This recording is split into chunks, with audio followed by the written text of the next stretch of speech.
Me datën 4 prill të muajit të ardhshëm në Shtetet e Bashkuara të Amerikës do të organizohet turneu i boksit profesionist, pjesë të cilit do të jenë edhe kampioni shkodran Arjon Kajoshi, i cili po stërvitet me shumë përkushtim nga trajneri Lazarin Villa, që do të jetë edhe shoqërues i tij në sfidën e madhe të Amerikës. Një ndeshje kjo e niveleve të larta të boksit botror, e cila për Kajoshin vjen pas një bilanci shumë pozitiv, 17 ndeshje, 17 fitore, që nëse arrihet të kalohet me sukses, e rëndit kampionin shkodran mes më të mirëve të botës. Të mbetën është hera parë që zhvillohet ndeshje në këto përmasa në Amerikë.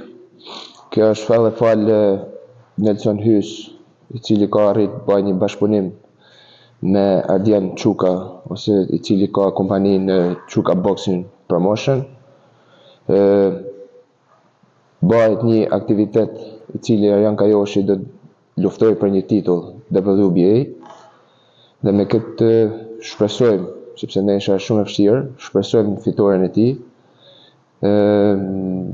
Me fitoren e tij, Arjon Kajoshi do të arrijë kapin 13-shën në renditje 13-shën të kjo federat, dhe në ranking botëror shkon i 48. Unë besoj shumë te Arjon Kajoshi, e ka marrë shumë seriozisht këtë ndeshje. Ka pothuajse 2 muaj e gjys, i cili është të bëjë një stërvitje shumë fort, sepse kjo ndeshje do të jetë 10 raunde, pra ashtu përgatit në mënyrë serioze dhe në mënyrë intensive. Krahas turneut profesionist në Amerikë, trajneri Villa flet edhe për turneun ndërkombëtar të boksit Memorial Vllaznia 2026, i cili do të zhvillohet me datë 9 prill në Pallatin e Sporteve Qazim Dervishi të Shkodrës. Ekipi do të përfaqësohet nga boksierët më të mirë Shqipërisë, pra do të krijohet kombëtarja e ekipit shqiptar.